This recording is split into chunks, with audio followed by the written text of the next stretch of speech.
దినము యెషయా గ్రంథము 41వ అధ్యాయమును ధ్యానించుకుందాము. ధ్యానించుకునే దానికన్నా ముందర ఒకసారి ఆ అధ్యాయాన్ని చదువుకుందాం. మన మధ్యన సూర్యప్రకాష్ గారు ఉన్నారు. ఆయన వచ్చి ఈ యొక్క అధ్యాయాన్ని చదివి వినిపించాలని కోరుకుంటున్నాను. 41వ అధ్యాయము. ఆ తర్వాత లక్ష్మీ కుమారి గారు ఒక క్లుప్తమైన ప్రార్థన చేయాలని కోరుకుంటున్నాను. ఆ తర్వాత మనము వాక్య పఠనంలోకి వెళ్దాం. రండి సార్.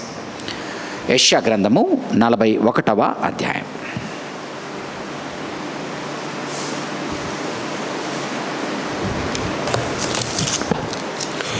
ప్రభువు నామమునకు మహిమ కలుగును గాక. మరొక పర్యాయము బైబిల్ స్టడీలో ఈ విధంగా చేరి దేవుని స్తుతించే అవకాశం ఇచ్చినందుకు దేవునికి మరి బైబిల్ చదవడానికి నన్ను ప్రోత్సహించిన పాస్టర్ గారికి కూడా వందనాలు తెలుస్తున్నాను. యెషయా గ్రంథము 41వ అధ్యాయము.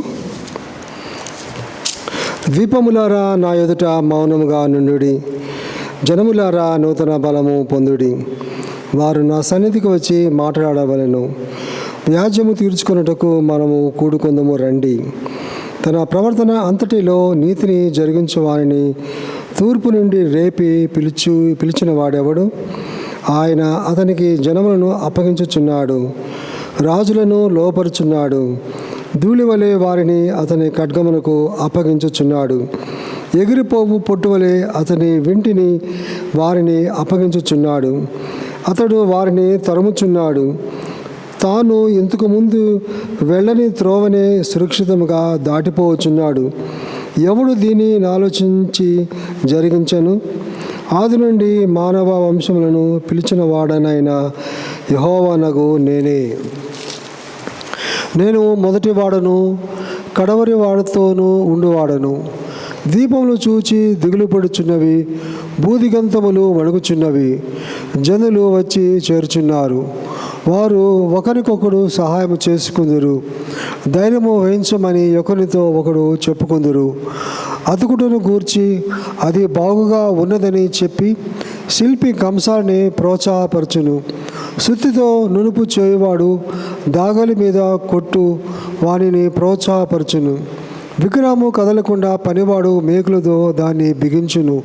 నా సేవకుడైన ఇశ్రాయేలు, నేను ఏర్పరచుకొని నా యాకోబు, నా స్నేహితుడైన అబ్రహాము సంతానమా, బూదిగంతము నుండి నేను పట్టుకొని దాని కొనల నుండి పిలిచినవాడా, నీవు నా దాసుడవనియు నేను నిన్ను ఉపేక్షింపక ఏర్పరచుకొంటిననియు నేను నీతో చెప్పి ఉన్నాను. నీకు తోడై ఉన్నాను. భయపడకము, నేను నీ దేవుడినై ఉన్నాను. దిగులు పడకము, నేను నిన్ను బలపరతును. నీకు సహాయం చేయవాడును నేనే. నీతియను నా దక్షిణ హస్తముతో నిన్ను ఆదుకొందును. నీ మీద కోపపడు వారందరూ సిగ్గుపడి విస్మయముందెదరు. నీతో వాదించువారు మాయమై నశించిపోదురు. నీతో కలహించు వారిని నీవు వెదుకుదువు గాని వారిని కనుగొనలేకపోదువు. నీతో యుద్ధము చేయువారు మాయమైపోదురు, అభావులగుదురు.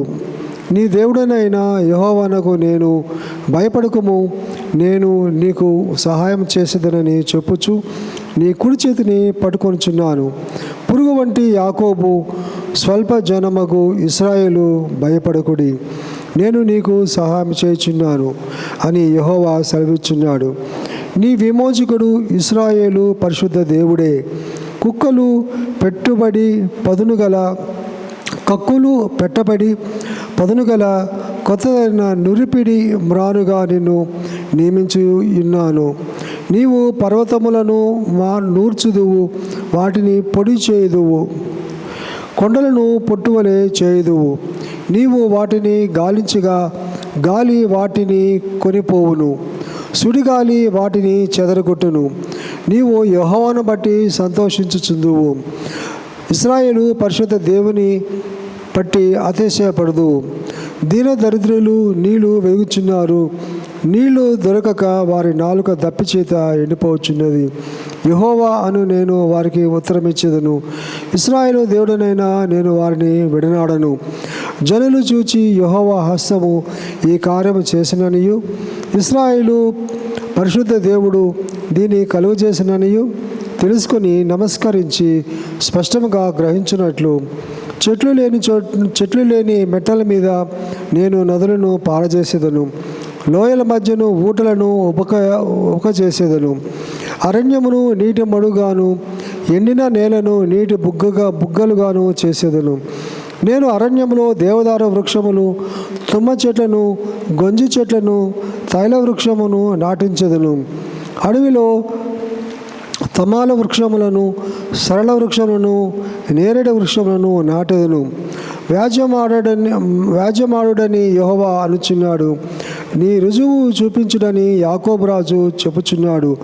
జరగబో వాటిని విశదపరిచి మా ఎదుట తెలియజెప్పుడి. పూర్వమైన వాటిని విశదపరచుడి.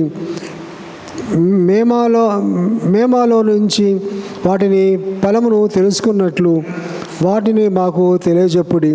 లేనిడల రాగల వాటిని మాకు తెలియజెప్పుడి. ఇక మీదట రాబో సంగతులను తెలియజెప్పుడి. అప్పుడు మీరు దేవతలని మేము ఒప్పుకుందుము. మేము ఒకరినొకరము సాటి చేసుకొని కనుగొన్నట్లు మేలైన కీడైనా చేయుడి. మీరు మాయా సంతానము, మీ కార్యము శూన్యము. మిమ్మును కోరుకుని వారు హేయులు. ఉత్తర దిక్కు నుండి నేను ఒకని రేపుచున్నాను. నా నామమున ప్రార్థించేవాడు ఒకడు సూర్యోదయ దిక్కు నుండి వచ్చుచున్నాడు. ఒకడు బురద తొక్కినట్లు, కుమ్మరి మన్ను త్రొక్కినట్లు అతడు సైన్యములను నలుగు త్రొక్కును. మేము ఒప్పుకున్నట్లు జరిగిన దానిని ఆది నుండి తెలియజెప్పిన వాడెవడు? ఆ వాదము న్యాయమని మేము అనున్నట్లు పూర్వకాలమున దానిని తెలియజెప్పిన వాడెవడు? దాన్ని తెలియజెప్పిన వాడెవడును లేడు. వినిపించు నాడెవడును లేడు. మీ మాటలు వినివాడెవడును లేడు. ఆలకించుడి అవియే అని మొదట సీయోనుతోనూ చెప్పినవాడను నేనే. యెరూషలేమునకు వర్తమానము ప్రకటింపు నొకని నేను పంపితిని. నేను చూడగా ఎవడనూ లేకపోయాను. నేను వారిని ప్రశ్న వేయగా ప్రత్యుత్తరమీయగల ఆలోచనకర్త ఎవడనూ లేకపోయాను. వారందరూ మాయాస్వరూపులు. వారి క్రియలు మాయా, వారి పోత విగ్రహములు శూన్యములు. అవి వట్టి గాలియే ఉన్నవి.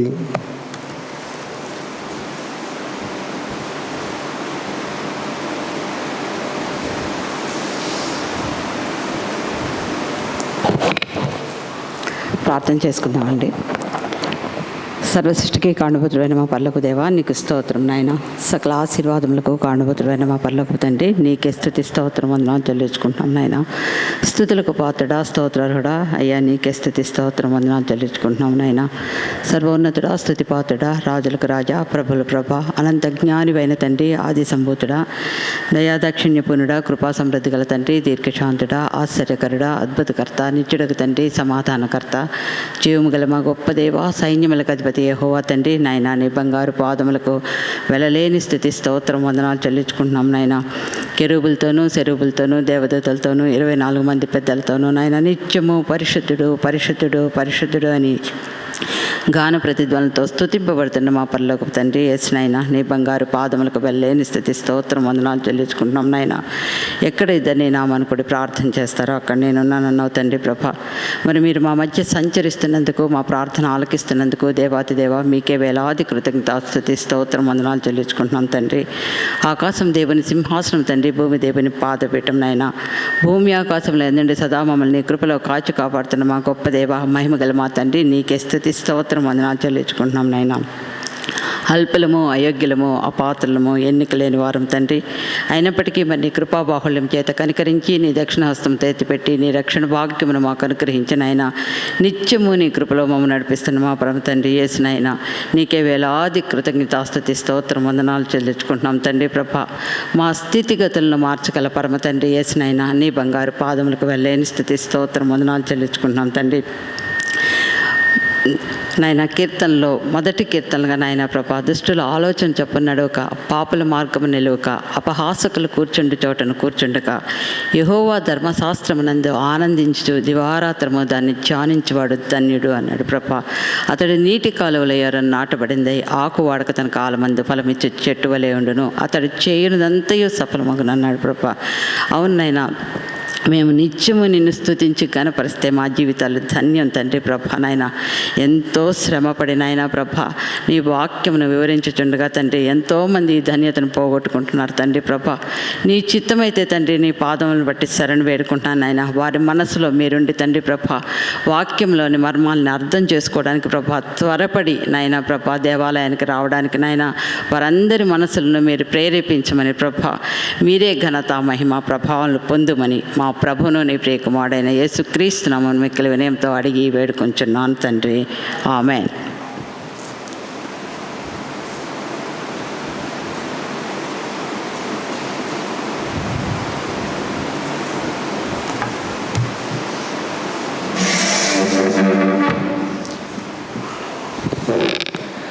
Praise the Lord. మరి దినం ఎంతమంది అయితే బైబిల్ స్టడీకి వచ్చారో వారిని బట్టి దేవునికి కృతజ్ఞతలు తెలియజేసుకుంటూ మరి వాక్యం అందించిన కాంతారావుని బట్టి దేవుడు తన పరిచర్యను ఆశీర్వదించాలా.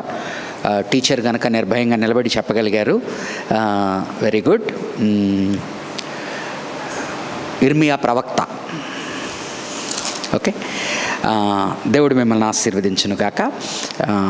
మరి అదే రీతిగా ఈ దినము వాక్యము చదివిన 41వ అధ్యాయాన్ని చదివిన సూర్యప్రకాష్ గారిని, అలాగే ప్రార్థన చేసిన లక్ష్మీ కుమారి గారిని, మరి వారము వెంబడి వారము ఎడతెగక బైబిల్ స్టడీకి వస్తూ మరి యొక్క పరిచర్యలో సహకరిస్తూ ఉన్న పెద్దల్ని బట్టి కూడా దేవునికి కృతజ్ఞతలు తెలియజేసుకుంటూ వారిని వారి పరిచర్యను దేవుడు ఆశీర్వదించాలని కోరుకుంటున్నాను. యెషయా గ్రంథము 41వ అధ్యాయం. యెషయా గ్రంథము 41వ అధ్యాయాన్ని అర్థం చేసుకునే దానికన్నా ముందర 40వ అధ్యాయం నుంచి ఏం జరుగుతూ ఉన్నదో పోయినసారి మనం చూసాము. దానిలో మరొకసారి 40వ అధ్యాయము 27వ వచనము చదవనివ్వండి. యాకోబు, నా మార్గము యెహోవాకు మరుగై ఉన్నది, నా న్యాయము నా దేవుని దృష్టికి కనబడలేదు అని నీవేలా అనుచున్నావు? ఇజ్రాయేలు, నీవు ఇలాగా చెప్పుచున్నావు. సో ఇక 40వ అధ్యాయం నుంచి ఏం చేస్తున్నా అంటే, ఇజ్రాయేలీ జనాంగము తామున్న దీన పరిస్థితుల్లో దేవుడు మాతో లేడని, దేవుడు మాకు తగిన సహాయం చేయడం లేదని నిరాశ నిస్పృహలకు లోనై ఉన్నారు. కాబట్టి నిరాశ నిస్పృహలకై ఉన్న లోనైన ప్రజలు దేవుణ్ణి ప్రశ్నిస్తూ ఉన్నారు. ఒకనాడు దేవుడు మా మధ్యన మహిమలు చూపించి ఘనత పొందిన దేవుడు ఈరోజు మా పాపమును బట్టి మాతో ఉన్నాడా లేడా, మా చేయి వదిలేశాడా అనేటువంటి పరిస్థితుల్లో ఉన్నారు. కాబట్టి వారితో మాట్లాడుతూ యెహోవా తనను తాను పరిచయం చేసుకుంటున్న రీతి ఏంటి అంటే 40వ అధ్యాయంలో చూశాము.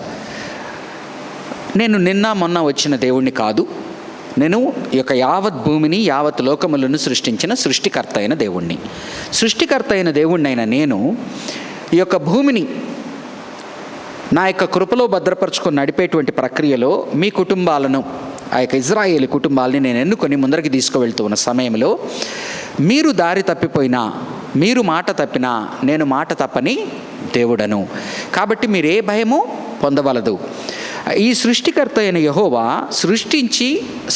సృష్ట్యాన్ని వదిలేసి వెళ్ళిపోయిన దేవుడు కాదు. ఆయన హిస్టరీలో అనగా చరిత్రలో పనిచేస్తూ చరిత్రలో జరుగుతూ ఉన్న ప్రతిదాని యందు నా హస్తము ఉన్నది. కాబట్టి మీకు ఏదైతే కష్టము నష్టము జరుగుతుందని మీరు అనుకుంటున్నారో, నా యొక్క పెద్ద ప్రణాళికలో భాగముగా రాజుల్ని లేవనెత్తేవాడిని నేను, రాజుల్ని పండబెట్టేవాడిని నేను. కాబట్టి మిమ్మల్ని నా ప్రజలుగా ఎన్నుకున్నాను కనుక మీకు ఏ భయము వలదు అని చెప్పి ఆ యొక్క ఆదరణ ఇచ్చేటువంటి వాక్య భాగాలు. సో 41వ అధ్యాయంలో ఏం చేస్తున్నాడంటే, ఆ 40వ అధ్యాయంలో ఆ క్రమంలో వీరు చుట్టుపక్కల దేవతల్ని ఆశ్రయించడము ఆరాధించడము మనం చాలాసార్లు చూస్తాం. కాబట్టి ఆ యొక్క విగ్రహాలు ఎంత బలహీనమైనవో, ఆ దేవతలు అనబరచబడిన వాళ్ళు ఎటువంటి సహాయము లేక మూగబోయి ఉన్నవో అని వారి గుర్తు చేస్తూ 41వ అధ్యాయంలో ఏం చేస్తున్నాడంటే, అందరినీ మనం చూసాం 40వ అధ్యాయంలో వ్యాజ్యములాగా మాట్లాడుతున్నాడు. అనగా యెషయా గ్రంథంలో ఒక్కొక్క భాగము ఒక్కొక్కలాగా ఉంటుంది. ఒక మెయిన్ జాన్రా అంటారన్నమాట దీనిలో. అంటే ఏంటంటే పౌరాణికం అంటాం కదా మనము, సైన్స్ ఫిక్షన్ అంటాం, అలా జాన్రాస్ అంటారనమాట. జాన్రా ఏంటి అంటే కోర్టు సీన్ను ఇది ఎన్నుకుంటున్నాడు అనమాట. అనగా కోర్టులో ఏ విధంగా అయితే సాక్షుల్ని పిలిచి మాట్లాడతారో, అలాగే యెషయా గ్రంథం ప్రారంభించిన మొట్టమొదటి అధ్యాయంలోనే భూమి వినుము, ఆకాశమా వినుము అని మాట్లాడతాడు. ద్వీపంలాని అంటే సాక్షులుగా పిలుస్తున్నాడు. కాబట్టి ఇది ఒక కోర్టు జాన్రా అంటారనమాట. అంటే పోయిట్రీ, మనం కవిత్వం అంటాం, కదా. అలాగనే విజ్డమ్ లిటరేచర్ ఒకలాగా రాయబడి ఉంటుంది, అంటే జ్ఞానంతో కూడిన ఆ యొక్క సామెతలు కానిది. ఈ జాన్రా ఏంటి అంటే ప్రాఫిటిక్ లిటరేచర్, అనగా ప్రవక్త తన ప్రజలతో మాట్లాడుతూ ఉన్న సమయంలో ఒక్కొక్కసారి కవిత్వాన్ని వాడుకుంటాడు, ఒక్కొక్కసారి ప్రోజ్ దీన్ని వచనాన్ని వాడుకుంటాడు. ఇక్కడ కోర్టు సీన్ అట్మాస్ఫియర్ అనమాట. కాబట్టి ఏమంటున్నా అంటే తనకు అన్యాయం జరిగింది, దేవుడుగా తనని ప్రశ్నిస్తూ ఉన్నారు, దేవుడుగా తనను అర్థం చేసుకోవట్లేదు, తన ప్రజలకు తను ఏదైతే చేశాడో వాళ్ళు అర్థం చేసుకునే సమయంలో ఆయన భూమిని ఆకాశాన్ని వీటన్నిటిని సాక్షులుగా పిలిచి వాదోపవాదాలు వ్యాజ్యానికి దిగుతున్నా అనమాట. ఆ వ్యాజ్యానికి దిగేటువంటి ప్రక్రియలో 41వ అధ్యాయం మొట్టమొదటి ఆ యొక్క 7 వచనాల వరకు కనుక చూస్తే ఆయన చుట్టుపక్కల ఉన్న అందరినీ పిలుస్తూ ఉన్నాడు వ్యాజ్యానికి. అంటే నన్ను ఒక ఇజ్రాయేలీ జనాంగాన్ని మాత్రమే కాదు, నేను అంటే సృష్టికర్తనైన దేవునిగా నేను ఓన్లీ ఇజ్రాయేలీ జనాంగానికి సంబంధించిన దేవుణ్ణి దేవతను మాత్రమే కాదు, ఈ భూమి ఈ లోకములన్నీ నావే. కాబట్టి ఎవరెవరైతే తప్పిపోయి ఉన్నారో, ఎవరెవరైతే ఈయన్ని దూషిస్తూ ఉన్నారో, ఈయన్ని మామూలుగా కులదేవత, గృహదేవత, ఇజ్రాయేలు దేవత అనుకుంటూ ఉన్నారో వారినందరినీ కూడా వ్యాజ్యానికి పిలుస్తూ, ఆ వ్యాజ్యం ఎటువంటిదంటే వాళ్ళని ఓడగొట్టి వాళ్ళని చంపడం కాదు, వాదోపవాదాలకు పిలిచి నా వాదం నేను వినిపిస్తాను, మీరు ఈ వాదాన్ని అర్థం చేసుకున్న తర్వాత మీరు నాకు లోబడి ఉండండి అని చెప్పేటువంటి మాట అనమాట. ఇది మనసులో పెట్టుకొని ఇప్పుడు చదువుదాం 41వ అధ్యాయము. 41వ అధ్యాయము 1 నుంచి 7 వరకు ఆ యొక్క జనులతో మాట్లాడుతున్నాడు. అనగా ఇజ్రాయేలీ జనాంగం కాకుండా వేరే వాళ్ళని, ఇజ్రాయేలీ జనాంగము బ్యాక్ డ్రాప్లో ఉన్నారు, చెవి వినికిడిలో ఉన్నారు అంటాం కదా, మన వినికిడిలో. ఇజ్రాయేలీ జనాంగంతో మాట్లాడేది వాళ్ళు వినికిడిలో ఉన్నారు. ఆయన అడ్రస్ చేస్తూ ఉన్నది ఈ యొక్క బయట వారికి, అందరికీ అనుకోండి. 41వ అధ్యాయము మొట్టమొదటి వచనము. ద్వీపములారా నా ఎదుట మౌనముగా నుండుడి. కోర్టులో ఎలాగనైతే జడ్జి రాగానే సైలెన్స్ అంటారో, లేచి నిలబడమంటారు, అంటే మీరు మాట్లాడే సమయం అయిపోయింది, నేను మాట్లాడతాను, మీరు వినండి అనేది ఉంటుంది. ద్వీపములారా నా ఎదుట మౌనముగా నుండుడి, జనములారా నూతన బలము పొందుడి. అంటే అందరికీ మరొక సెకండ్ ఛాన్స్ ఇస్తున్నాడు అనమాట, ఇంకొక అవకాశం ఇస్తున్నాడు, తన దగ్గరికి రమ్మంటున్నాడు, తన వాదోపవాదాలు వినమంటున్నాడు, నా ఎందుకు రండి, నా ఎందుకు బలపడండి అని చెప్తున్నాడు. అనగా మెయిన్ మెసేజ్ ఇజ్రాయేలీ జనాంగానికి అయి ఉండగా ఆన్యులతో ఆయన అడ్రస్ చేస్తూ ఉన్నాడు. వారు నా సన్నిధిని వచ్చి మాటలాడవలెను. ఇప్పుడు ఎవరైనా మన వెనక మాట్లాడుతూ ఉంటారు, లేకపోతే అక్కడ ఇక్కడ వినపడేటట్టు మాట్లాడుతున్నప్పుడు ఏమంటామని, మన ముందుకు వచ్చి మాట్లాడమను, ఏదైనా ఉంటే ముందుకు వచ్చి మాట్లాడమను, నాతో మాట్లాడమను, కూర్చొని మాట్లాడుకుందాం, ఎందుకు అక్కడ ఇక్కడ మాట్లాడతాడు అన్నట్టుగానే ఏమంటున్నా అంటే ఏవేవైతే నా కనుదృష్టిలోకి చెవి వినికిడిలోకి వచ్చిందో వాటినన్నిటిని వాదోపవాదాలతో వ్యాజ్యాలతో తీర్చుకుందాం, రండి, వచ్చి కూర్చొని మాట్లాడండి. వారు నా సన్నిధికి వచ్చి మాటలాడవలెను, వ్యాజ్యము తీర్చుకొనుటకు మనము కూడుకొందము రాండి. అనగా ఇది సంప్రదింపులు చేసుకొని ఎవరైనా మనతో అంగీకరించకుండా, ఇంకా వారు మనవారే అంగీకరించకుండా మిస్అండర్స్టాండింగ్స్ ఉన్నప్పుడు ఏం చేస్తాం, రాండి, కూర్చోండి, మాట్లాడుకుందాం, మీ ఇదేంటో నాకు చెప్పండి, ఆఖరికి నేను చెప్పేది ఏంటో మీకు అర్థమవుతుంది, అలాగ మాట్లాడుతున్నాడు. వ్యాజ్యము తీర్చుకొనుటకు మనము కూడుకొందము రండి. తన ప్రవర్తన అంతటిలో నీతిని జరిగించు వానిని తూర్పు నుండి రేపి పిలిచినవాడు ఎవడు? తనను తాను ఇప్పుడు ఏమని చాటుకుంటున్నాడంటే, నేను సృష్టికర్తను మాత్రమే కాదు, చరిత్రలో ఏవైతే జరుగుతూ ఉన్నదో ఆ చరిత్రలో వాటిని ఇనిషియేట్ చేయడం, దాన్ని కదలదీయడం నేనే, దాన్ని నడిపించడం నేనే. అనగా అష్షూరు రాజును కానీ, బబులోను రాజును కానీ, ఐగుప్తు రాజుల్ని కానీ ఏమంటాడు, ఐగుప్తు రాజుని నేను ఈ పని కొరకే లేపాను అంటాడు, ఫరోని కదా ఆ యొక్క నిర్గమకాండంలో. అలాగే అష్షూరు రాజును ఏమంటున్నాడు యెషయా గ్రంథంలో, వాడు నా సేవకుడు అంటున్నాడు, నా యొక్క గొడ్డలి వాడు అంటున్నాడు. అలాగనే బబులోను రాజుని నా సేవకుడు అంటున్నాడు. అనగా what he wants to convey, దేవుడు మాట్లాడుతున్నది ఏంటంటే, మీరు ఏ రాజులైతే మిమ్మల్ని ఓడగొట్టారని, ఏ రాజుల ద్వారా అయితే మీకు కష్టం జరిగిందని మీరు అనుకుంటున్నారో వారందరూ నా సేవకులు, నేను చెప్పే మాటలు వినేవారు, నేను వారిని చరిత్రలోకి తీసుకొచ్చిన వాడిని నేనే. కాబట్టి నేను సృష్టికర్తనైన దేవుణ్ణి మాత్రమే కాకుండా చరిత్రలో భూమి మీద అన్నిట్లో ఇన్వాల్వ్ అవుతూ, దానిలో నా ఇన్వాల్వ్మెంట్ ఉన్నది, నా చేయి లేకుండా, నా మాట లేకుండా అవి జరగడం లేదు. ఇప్పుడు ఏమంటున్నాడంటే, అష్షూరు రాజు అయిపోయింది 39 వరకు. ఇప్పుడు బబులోను రాజు గురించి మాట్లాడుతున్నాడు. వీళ్ళు బబులోను రాజు చెరలోకి వెళ్ళిన వాళ్ళతో కనుక మాట్లాడుతూ, చెరలో నుంచి వెనక్కి తిరిగి వచ్చిన వాళ్ళతో మాట్లాడుతూ ఉంటే ఆ యొక్క బబులోను రాజు అష్షూరు రాజును గుర్తు చేస్తూ ఆ చెరలో నుంచి వెనక్కి వచ్చిన సమయంలో కోరేషు అనే రాజుని లేపుకుంటాడు దేవుడు. అనగా చరిత్ర తెలుసు, మరొకసారి క్లుప్తంగా అట్లా అవుట్లైన్. వీళ్ళని 722 ఆ సంవత్సరంలో, ఆ యొక్క సమయంలో క్రీస్తు పూర్వము అష్షూరు రాజ్యము వీళ్ళ 10 తెగలను తీసుకువెళ్తుంది. 2 తెగలు బతికి బయటపడతాయి. ఆ 2 తెగల్ని 150 ఏళ్ళు అయిన తర్వాత బబులోను రాజు వచ్చి దీనిలోకి తీసుకుపోతాడు. 70 ఏళ్ళు ఉంటారు. 587 నుంచి అరౌండ్ 538 వరకు, అనగా ఒక 70 ఏళ్ళు. అంటే ఫస్ట్ చెర 590 ఏళ్ళు జరుగుతుంది. చెర 2-3 దఫాలుగా జరుగుతుంది యూదాది. సో మొత్తానికి ఒక 70 ఏళ్ళు, అంటే ఒక రౌండ్ ఫిగరు, ఒక తరము అన్నట్టుగా చెప్తాడు ఇర్మియా. 538వ సంవత్సరంలో ఈ యొక్క బబులోను రాజుని మనం ఏదైతే దానియేలు గ్రంథంలో చూస్తాం, బెల్తెషాజర్ రాజు ఉన్నప్పుడు ఆ యొక్క చేతి వ్రాత దీని మీద కనపడుతుంది. ఒక్క దినములో అతను జయింపబడతాడు. ఆ జయించిన రాజులు ఏమంటే మాదీయుల మీడ్స్ అండ్ పెర్షియన్స్, పారసీయుల, మాదీయుల పారసీయుల రాజు అయిన కోరేషు. కాబట్టి ఇక్కడ ఎవరిని పరిచయం చేస్తున్నా అంటే వీళ్ళతో ఫ్యూచర్లో నేను ఒకనాడు ఐగుప్తు రాజుని ఫరోను లేపిన వాడిని నేనే, అష్షూరు రాజును లేపిన వాడిని నేనే, బబులోను రాజును లేపిన వాడిని నేనే. వాళ్ళు మీకు శత్రువులుగా కనపడించి ఉండొచ్చు, కానీ నేను చరిత్రలో కొన్ని చేసుకోవడానికి వారిని లేపాను. ఆ చేసుకుంటున్న సమయంలో మీరు నా యందు లేరు గనక వారు మీకు శత్రువులయ్యారు. వారిని నేను ఒక పని కొరకు ఏర్పరచుకున్నాను, వారిని లేపాను. ఆ లేపిన సమయంలో మీరు నాకు ఇదిగా ఉన్నారు కనుక, ఎదురు తిరిగారు కనుక వారు మీకు శత్రువులైన పరిస్థితి వచ్చింది.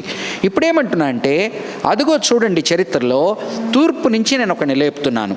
ఇజ్రాయేలీ ఇది ఇక్కడ ఉందనుకోండి, తూర్పు అనమాట. వీళ్ళంతా మెసపటోమియా, అనగా ఈ అష్షూరు, బబులోను, మీడియా, పర్షియా ఇవన్నీ ఇటు పక్కన అనమాట. Iran, Iraq, Arabia. సో తూర్పు నుంచి నేను ఒకరిని లేపుతున్నాను అని చెప్తున్నాను. ఇంకా అతని పేరు చెప్పడు.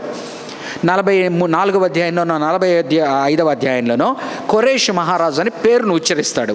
ఇక్కడ పేరును ఉచ్చరించకుండా చరిత్రలో ఎవరినైతే తను లేపబోతున్నాడో, ఏం చేయబోతున్నాడో చెప్పి, అంటే ఈయన అర్థం ఏంటంటే నేనే దాని వెనకున్నాను, నేనే లేపుతున్నాను, వాడు ఎలా గెలుస్తాడో చూడు, వాడు మీకు ఎలా మంచి చేస్తాడో చూడు.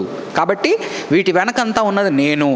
సృష్టికర్తను మాత్రమే కాకుండా చరిత్రలో ఇన్వాల్వ్ అయ్యి చరిత్రను, వాటి యొక్క రూపురేఖలను మార్చేటువంటి వాడిని నేను. కాబట్టి ఆ దేవుని చేతిలో మీరున్నారు గనక మీరే భయము వాళ్ళదు అని చెప్పడం అన్నమాట. తన ప్రవర్తన అంతటిలో నీతిని జరిగించు వానిని తూర్పు నుండి రేపి పిలిచిన వాడు ఎవడు? దానికి ఆన్సర్ ఏంటంటే నేనే. వాడెవడు? ఆయన అతనికి జనములను అప్పగించుచున్నాడు. కోరేషు రాజు లేచినప్పుడు అప్పట్లో టాప్లో ఉన్న అష్షూరు రాజు టాప్లో ఉన్నప్పుడు బబులోను రాజు దాన్ని మింగేస్తాడు. బబులోను రాజ్యం, బబులోను రాజు టాప్లో ఉన్నప్పుడు ఈ యొక్క మాదీయుల పర్షియల రాజు అయిన కోరేషు వచ్చి మింగేస్తాడు. ఆయన అతనికి జనములను అప్పగించుచున్నాడు. అనగా ఈ బబులోను రాజ్యాన్ని మాత్రమే కాకుండా వారు ఎంపైర్స్, ఇవి అర్థమైంది కదా, ఇవి ఓన్లీ చిన్న దేశాలు కావు, ఇవి అంటే చిన్న రాజులు కాదు. ఈరోజు మనం ఏదైతే మాట్లాడతామో ఆ డైనాసిటీ అని, వీళ్ళు దాన్ని ఏమంటారు, ఎంపైర్స్ని ఏమంటారండి? చక్రవర్తులు. అంటే వాళ్ళ కింద కొన్ని దేశాలని కొల్లగొట్టిన వాళ్ళు అనమాట. ఆయన అతనికి జనములను అప్పగించుచున్నాడు, రాజులను లోపరుచుచున్నాడు. ఎవరినైతే నేను లేపుతున్నానో తూర్పు పక్క నుంచి, మనకు 44వ అధ్యాయంలో కోరేషు అని తెలుస్తుంది కనుక మనం కోరేషు అని ఆలోచించుకోవచ్చు. ఆయన అతనికి జనములను అప్పగించుచున్నాడు, రాజులను లోపరచుచు నున్నాడు. ధూళి వలె వారిని అతని ఖడ్గమునకు అప్పగించుచున్నాడు. ఎగిరిపోవు పొట్టు వలె అతని వింటికి వారిని అప్పగించుచున్నాడు. అనగా చాలా అవలీలగా, చాలా ఈజీగా ధూళి పొట్టు అని మనకు కనపడిన చోటంతా మనం గుర్తుపెట్టుకోవాల్సింది ఏంటంటే, ధూళి పొట్టు ఇన్సిగ్నిఫికెంట్, అంటే రేణువుల వంటివి. రెండోది, ధూళి పొట్టు గాలికి ఎలా ఎగిరిపోతుంది? కనపడకుండా ఎగిరిపోతుంది. కాబట్టి ఇవి మాట్లాడుతూ ఉన్నప్పుడు ఎప్పుడైనా ఆయన ధూళి పొట్టు ఇటువంటి మాటలు మాట్లాడుతున్నప్పుడు తీర్పు ఒకటి వెనక్కి కనిపిస్తూ ఉంటుంది. ఆ యొక్క ఎంత ఇన్సిగ్నిఫికెంట్, రాళ్ళు కొట్టుకుపోవడం కష్టం గాలికి, ధూళి కొట్టుకుపోవడం ఈజీ. కాబట్టి ఎంత ఇన్సిగ్నిఫికెంట్ అంటే ఎంత ఎన్నిక లేని వారు, తర్వాత ఎంత త్వరగా వారు చెదిరిపోతారు, అదనమాట. ఎగిరిపోవు పొట్టు వలె అతని వింటికి వారిని అప్పగించుచు నున్నాడు. అతడు వారిని తరుముచున్నాడు. అనగా ఇంతవరకు ఇజ్రాయేలీ జనాంగాన్ని ఎవరైతే బాధ పెడుతూ ఉన్న రాజులు ఉన్నారో ఈ కోరేషు రాజు వాళ్ళందరినీ గెలుస్తూ ఉన్నాడు. ఆ భాగంలో ఇజ్రాయేలు యూదా రాజ్యం అంతా కూడా ఆయన కిందకు వస్తూ ఉంది. కానీ ముందర రాజులు, అష్షూరు రాజులు, బబులోను రాజులు వీళ్ళని మంచిగా చూసుకోలే. కానీ కోరేషు రాజు ఆయన పాలసీసే వేరనమాట. అష్షూరు రాజు, బబులోను రాజు వీళ్ళు చెరకు తీసుకెళ్ళినప్పుడు వాళ్ళ దేవతల్ని కొలవనివ్వకుండా వాళ్ళ దేవుళ్ళని కొలిచేటట్టుగా చేసేవాళ్ళు. వాళ్ళ దేశాల్లో ఉండనివ్వకుండా ఎవరెవరి దేశాల్లో కొల్లగడుతున్నారో వారి దేశాలకి చెర తీసుకొని వెళ్ళేవారు. కోరేష్ మహారాజు యొక్క డిప్లొమాటిక్ పాలసీ ఏమంటారు, ఫారిన్ పాలసీ ఏంటి అంటే ఏ జనాలకు ఆ జనాలకి ఒకంతపాటి స్వాతంత్రం ఇచ్చేవాడు. ఆ జనాలు వాళ్ళ దేవతల్ని వాళ్ళు కొలుచుకునేటట్టుగా చేసేవాడు. తన కింద వాళ్ళు కనుక ఉన్నంత వరకు చాలన్నమాట. కాబట్టి అంటే ఏం జరుగుతూ ఉన్నది, అష్షూరు బబులోను రాజు సమయంలో ఇజ్రాయేలీ రాజ్యాన్ని కంప్లీట్గా కనుచూపు లేకుండా వారి రిలీజియన్ని తీసేసేటువంటి రాజులు, వారి దేశాన్ని తీసేసేటువంటి రాజులు. కానీ కోరేష్ ఏం చేస్తాడు, తిరిగి వాళ్ళని వెనక్కి పంపిస్తాడు. ఎజ్రా, నెహమయా సమయంలో మీరు వెనక్కి వెళ్ళండి అంటాడు. వెళ్ళి మీ గుడి మీరు కట్టుకోండి అంటాడు. అర్థమవుతుంది కదా. కాబట్టి ఏమంటున్నా అంటే ఈ చరిత్రలో లేపిన రాజులు మీరు నా యందు లేరు గనక అష్షూరు బబులోను రాజు మీకు ఇలా తగులుకున్నారు. ఇప్పుడు మీరు మరలా నా యందు ఉండడానికి ఇష్టపడుతున్నారు కనుక, అంటే మీ పనిష్మెంట్ అయింది. మనం 40వ అధ్యాయంలో చదివాం కదా, రెండింతల శిక్షను నువ్వు పొందుతివి. 40వ అధ్యాయము 2వ వచనం మధ్య భాగం, 3వ వచనం అనుకుంటాను, 2వ వచనం ఆఖరి భాగం. యెహోవా చేతి వలన ఆమె తమ సమస్త పాపముల నిమిత్తము 2 పొందెనను సమాచారం ఆమెకి ప్రకటించుడి. కాబట్టి మీరు పాపము చేశారు, ఆ పాపానికి తగిన శిక్ష నేను 10 తెగలకు అష్షూరు రాజు ద్వారా, 2 తెగలకి 150 ఏళ్ళు అయిన తర్వాత నా కృపను వెనక్కి తీసి బబులోను రాజు ద్వారా ఇచ్చాను. మీరు 70 ఏళ్ళు చెరలో ఉంటారు. ఆ 70 ఏళ్ళ చెర తర్వాత నేను మీకు లీనియంట్గా మీకు కృప చూపించేటువంటి రాజుని చరిత్రలో లేపుతాను. తిరిగి మీరు మీ దేశానికి రాగలిగినట్లుగా, తిరిగి మీ దేవుళ్ళని మీరు పూజించుకునేటట్టుగా మీకు ఇది ఇస్తాను. అంటే వాళ్ళు మిగతా వాళ్ళకు కూడా, అంటే ఇజ్రాయిల్కి మాత్రమే కదా, వాళ్ళు కొల్లగొట్టిన వాళ్ళందరినీ కూడా వాళ్ళ పాలసీ, వాళ్ళ ఫారిన్ పాలసీ. ఓకే. 3వ వచనం, అతడు వారిని తరుముచున్నాడు, తాను ఇంతకుముందు వెళ్ళని త్రోవని సురక్షితముగా దాటిపోవచ్చున్నాడు. అనగా ఒక యుద్ధం చేయాలంటే ఆ దేశంలోకి ఎంటర్ కావాలా కదా. కోరేషు మహారాజు ఎలా గెలిచాడంటే చరిత్రలో ఫస్ట్ కొన్ని రాజ్యాల్ని తన చేత్తో గెలిచాడు, ఆ తర్వాత డిప్లొమసీతో గెలిచాడు. ఇప్పుడు అంటాం కదా ట్రేడ్ వార్స్ అంటాం. ఇప్పుడు శత్రుత్వాలు రకరకాలుగా ఉంటాయి, ట్రేడ్ వార్స్ అంటాం, బయలాజికల్ వార్ఫేర్ అంటాం. అలాగన కోరేషు మహారాజు కత్తి బట్టి యుద్ధంతో గెలిచినవి కొన్ని అయితే, డిప్లొమాటిక్ దీంట్లో అంటే అతను ఆ దేశంలోకి పోకుండానే ఆ దేశాన్ని కైవసం చేసుకున్నాడు. అతడు వారిని తాను ఇంతకు మునుపు వెళ్ళని త్రోవని సురక్షితముగా దాటిపోవచ్చు నున్నాడు. అంటే తూర్పున బయలుదేరాడు, ఉత్తరానికి వెళ్ళి ఇటు వచ్చాడు. అక్కడ ఉన్న రాజ్యాలన్నింటినీ కూడా అతను ఏం చేశాడంటే కొన్నిటిని అతను యుద్ధం చేసి గెలిచినవి, కొన్నిటిని దాన్ని సంప్రదింపుల ద్వారా, భయము ద్వారా, అమ్మో ఇతని జోలికి మనం పోవడం ఎందుకు, రకరకాలు ఉంటాయి కదా. 4వ వచనం, ఎవడు దీనిని ఆలోచించి జరిగించెను, నేనే అనడానికి అనమాట. ఇదంతా ఎవరు చేస్తున్నారు, నేనే. ఆది నుండి మానవ వంశములను పిలిచిన వాడనైన యెహోవానగు నేనే. ఆది నుండి మానవ వంశాలను పిలిచిన వాడను నేనే. అబ్రహామును పిలిచింది ఎవరు, ఈయనే. అలాగనే ఆమోసు గ్రంథంలో 9వ అధ్యాయం 6వ వచనం అక్కడ చూస్తే కీరు ప్రజలను నేను తేలేదా, ఫిలిష్తీన్లు నేను తేలేదా అంటాడు. అంటే ఎక్కడెక్కడ ఉన్న వాళ్ళనో వలస తీసుకొచ్చిన వాడిని నేనే. అంటే మన భాషలో చరిత్రలో ఏదైతే జరుగుతూ ఉన్నదో వాటి వెనక నేనున్నాను అంటున్నాడు. వాటి వెనక నేనున్నాను. మీకు కనిపించేది చరిత్రే కనిపిస్తూ ఉంది. అందుకని ఈరోజు ఫర్ ఎగ్జాంపుల్ మనకి హిస్టరీ లెసన్స్లో ఎవరన్నా వాళ్ళు ఇట్లా వలస వచ్చారు, వాళ్ళు పలానా రోజుల్లో ఉన్నారు అంటే దాని వెనకంతా బైబిల్ చెప్తున్నది ఏంటంటే దాని వెనక నేనే ఉన్నాను అంటున్నాడు. ఆది నుండి మానవ వంశములను పిలిచిన వాడనైనా యెహోవానగు నేనే. నేను మొదటి వాడను, కడవరి వారితోనూ ముందువాడను. యాక్చువల్లీ మొదటి వారితోనూ అని కూడా అనమాట బ్రాకెట్లో దీంట్లో. అంటే ముందున్న వారితోనూ నేనున్నాను, లాస్ట్లో ఏదైతే నూతన భూమి నూతన ఆకాశం వస్తుందో అప్పటి వరకు నేనే ఉన్నాను. అంటే ఆల్ఫా ఒమేగా, ఆల్ఫా ఒమేగాకి డిఫరెన్స్ అర్థం చేసుకోవాలా. ఆల్ఫా ఒమేగా ఊరికనే పైనుండి చూసే దేవుడిని కాదు, చేయబెట్టి చరిత్రలో ఇన్వాల్వ్ అయ్యి అన్నింటినీ కథలు తీసేవాడిని. అర్థమవుతుందా? ఎందుకంటే కొంతమంది డెయిజం అని ఒకటి ఉన్నదన్నమాట, దేవుడిని అర్థం చేసుకునే దానిలో. ఇప్పుడు మనం ఎలాగైతే ప్యాంథిజం అంటానో, ఎక్కడ చూస్తే అక్కడ దేవుడు ఉన్నాడు అని మన వాళ్ళు నమ్ముతారు. పుట్టలో ఉన్నాడు, చెట్టులో ఉన్నాడు, గాలిలో ఉన్నాడు, దాన్ని ప్యాంథిజం అంటారు. అంటే అన్ని చోట్ల ఉన్నాడు. అలాగనే డెయిజం అని ఒకటి ఉందన్నమాట. అంటే ఏంటంటే దేవుడు ఉన్నాడు సృష్టికర్త, ఆయన ఏంటంటే సృష్టిని సృష్టించాడు, ఆ తర్వాత ఇంక సృష్టిలో కలగజేసుకోలేదు. వాచ్ మేకర్ లాగా ఒక వాచ్ చేశాడు, ఆటోమేటిక్ వాచ్, అది ఇంకా రన్ అవుతూ ఉంటుంది. అర్థమైందా? అట్లా ఒక ఆలోచన విధానం ఏంటంటే సృష్టి మీద సృష్టికర్త ఉన్నాడు, కానీ ఆ సృష్టికర్త సృష్టిని సృష్టించాడు, ఆ తర్వాత అతను ఇంకా మళ్ళీ పట్టించుకోలేదు. కానీ మన బైబిల్లో గ్రంథంలో చెప్పబడుతూ ఉన్న మన దేవుడు,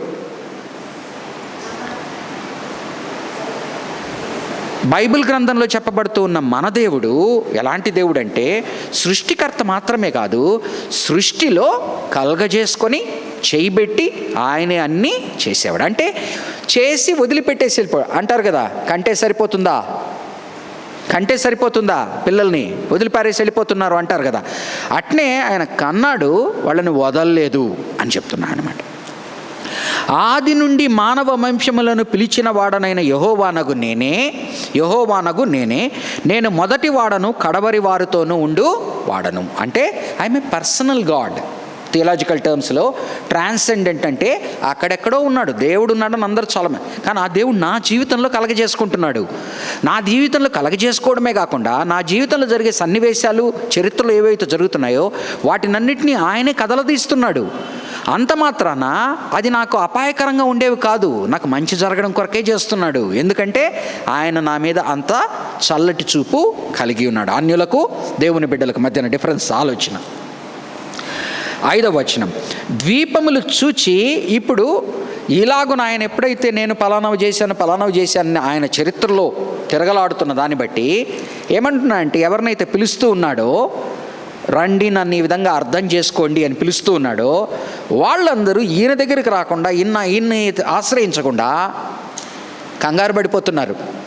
ఇప్పుడు తుఫాన్ వస్తే ఏం చేస్తారు? సముద్రానికి మొక్కుతారు కదా.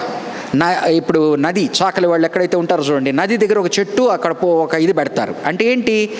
దేవుని మీద భయముతో ప్రళయము సంభవించినప్పుడు, ఏదైనా జరిగినప్పుడు ఆ శక్తులకు భయపడి దానికి తల వంచుతారు.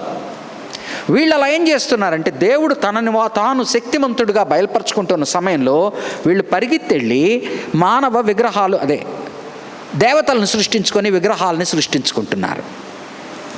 ద్వీపములు చూచి దిగులు పడుచున్నవి, భూదిగంతములు వణుకుచున్నవి. ఇలా సృష్టికర్త అయిన దేవుడు చరిత్రలో పూనుకొని చేస్తూ ఉన్న దేవుణ్ణి ఆయన రాండి వ్యాజ్యం తీర్చుకుందాము, రాండి మాట్లాడదామని నన్ను అర్థం చేసుకోండి అని చెప్తే వాళ్ళు దేవుని దగ్గరికి రాకపోగా, ఎలాగనైతే మనము ప్రళయం వచ్చినప్పుడు ప్రళయానికి భయపడి ఆ ప్రళయం దేని వల్ల వచ్చిందో దానికి మొక్కుతామో, దానికి అక్కడ మనం ఏదైనా విగ్రహాలు బలులు చేస్తామో, అలా వీళ్ళు ఏం చేస్తున్నారంటే, ద్వీపములు చూచి దిగులు పడుచున్నవి, భూదిగంతములు వణుకుచున్నవి, జనులు వచ్చి చేరుచున్నారు. కానీ దేనికి చేరుచున్నారంట? ఈయన దగ్గరికి కాదు. చూడండి, వారు ఒకనికొకడు సహాయము చేసుకొందురు.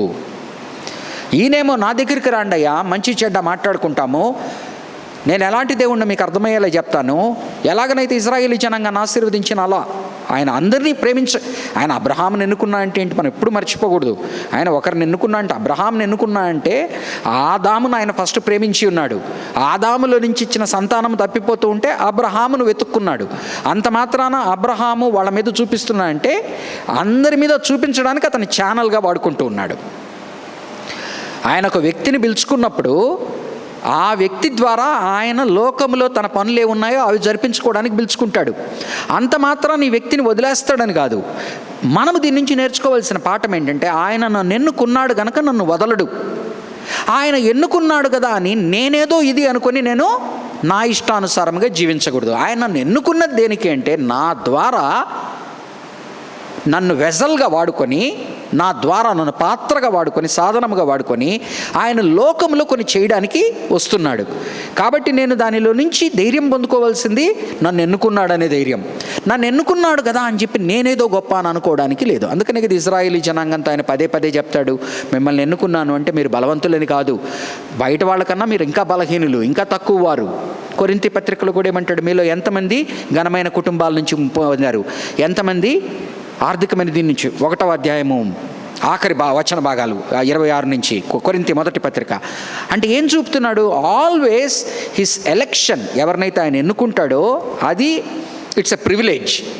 బట్ ఆ ప్రివిలేజ్ వెనక ఏం దాంకో ఉందంటే నీకేమీ లేదని అర్థం చేసుకో అని చెప్తున్నాడు. ఆ ప్రివిలేజ్ నేను ఇస్తే నీకు వచ్చింది, నీలో ఏమీ లేదు, నీలో ఉన్నందువలన జరగలేదు. ద్వీపంలో జనులు వచ్చి కూడుకు, వారు ఒకరికొకడు సహాయము చేసి కొందురు, ధైర్యము వహించుకొని ఒకనితో ఒకడు చెప్పుకొందురు. ఏమని? అతుకుటను గూర్చి. ఆయనేమందరినీ రండి కలవండి అంటే వీళ్ళు దేని గురించి మాట్లాడుతున్నారంటే అది బాగుగా ఉన్నదని చెప్పి శిల్పి కంసాలిని ప్రోత్సాహపరచును. ఐడలేటరీలో ఒక ఐడల్ తయారు కావాలంటే 4 డిపార్ట్మెంట్లు ఉంటాయి. ఒక బంగారు నగ రావాలి అంటే ఒక్కడే చేయడు, దానికి ఒక 3-4 స్కిల్ ఉంటుంది. అట్నే ఒక విగ్రహం రావాలి అంటే 3-4 స్కిల్ ఉంటుంది. వీళ్ళందరూ కలిసి ఆ విగ్రహాలు చేసుకునే దాంట్లో దేవుడేమో తన దగ్గరికి రమ్మని పిలుస్తూ ఉంటే వీళ్ళు దేవునికి ఎదురు శక్తుల్ని నిలబెట్టి మానవ చేతులతో చేసిన వాటి యందు ఒకరికొకరు బలం పొందుకుంటూ ఉన్నారు. అది బాగుగా ఉన్నదని చెప్పి శిల్పి కంసాలిని ప్రోత్సాహపరచును.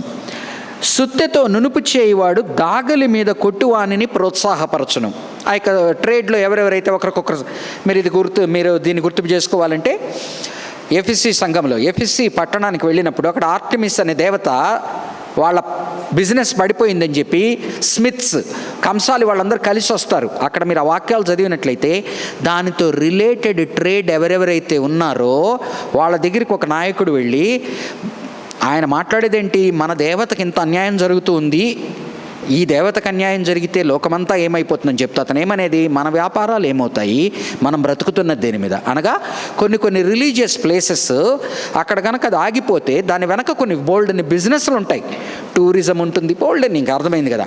సో ఏం మాట్లాడుకుంటున్నారంటే వీళ్ళు ఒకరినొకరు దేవుని దగ్గరికి రాకపోగా, దేవునితో సంప్రదింపకపోగా, దేవుడు ఏదైతే ఇష్టపడకుండా అసహ్యించుకుంటున్నాడో అది చేసి వాళ్ళందరూ గ్రూప్ అవుతున్నారట.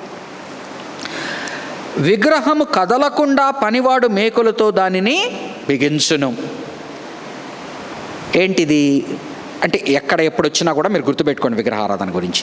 ఏం జరుగుతుంది, విగ్రహము కింద పడిపోకుండా వాడు ఏం చేస్తాడు, ఎక్కడో ఒక చోట మేకేసి కొడతాడు,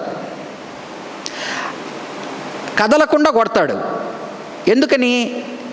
పడిపోతుందేమో అని కదలకుండా కొడతాడు, అలాగనే అది కదలలేనిది అని చూపిస్తున్నాడు, నడవలేదు కదా, అట్లా దాని అర్థం వచ్చేటట్టు అనమాట. అంటే దాని వెనక ఆలోచన విధానము అది.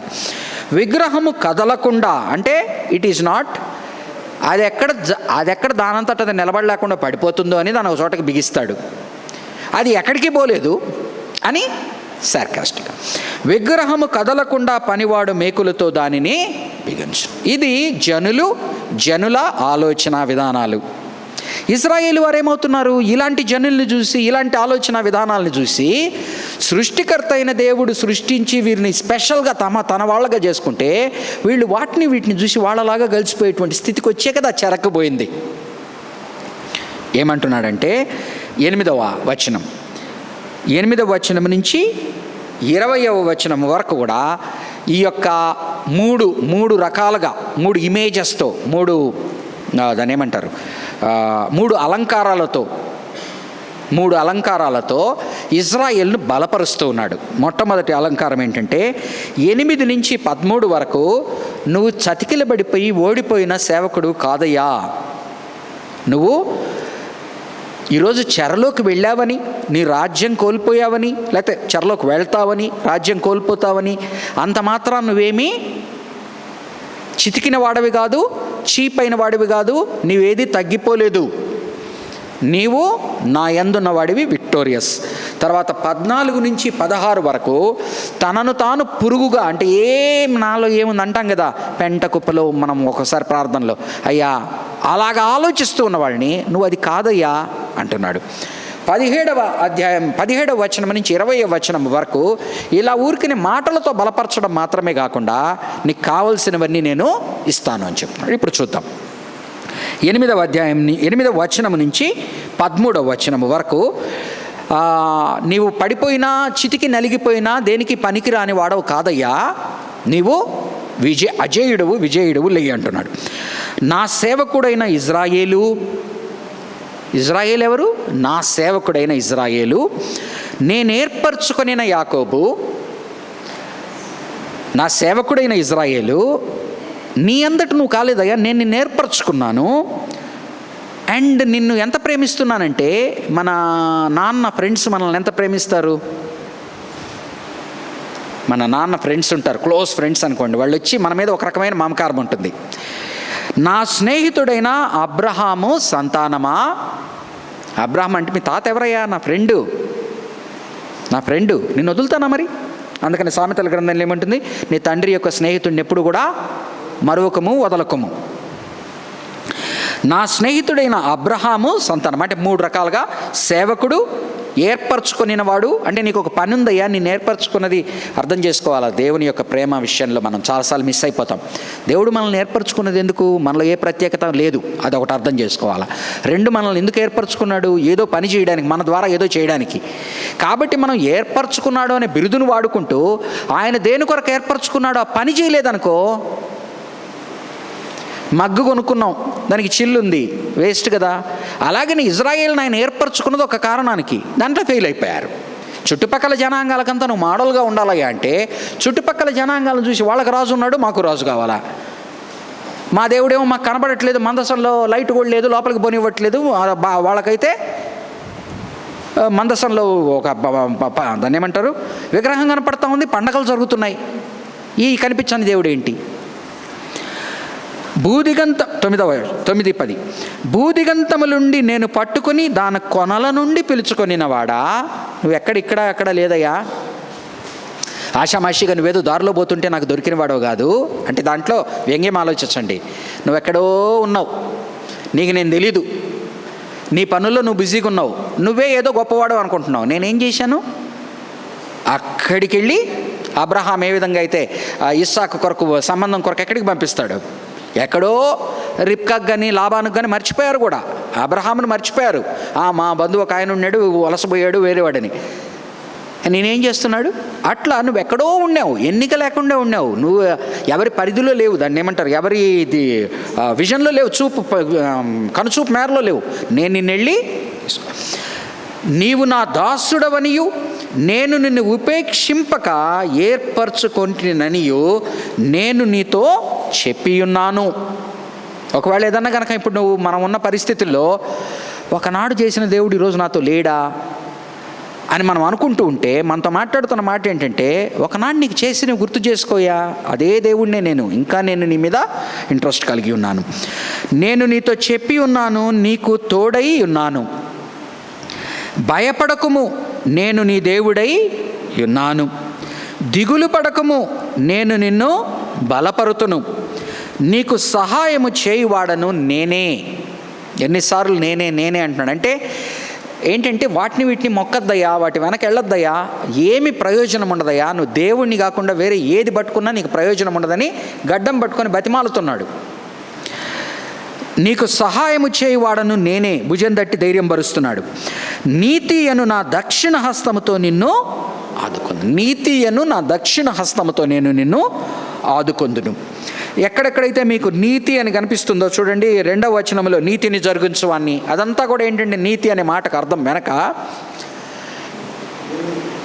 దీంట్లో రైచియస్నెస్ అనే మాటల నుంచి వస్తుంది. అదే మన జస్టిఫికేషన్ వర్డ్ అనమాట, ఏదైతే మనం రోమా పత్రికలో చూస్తామో.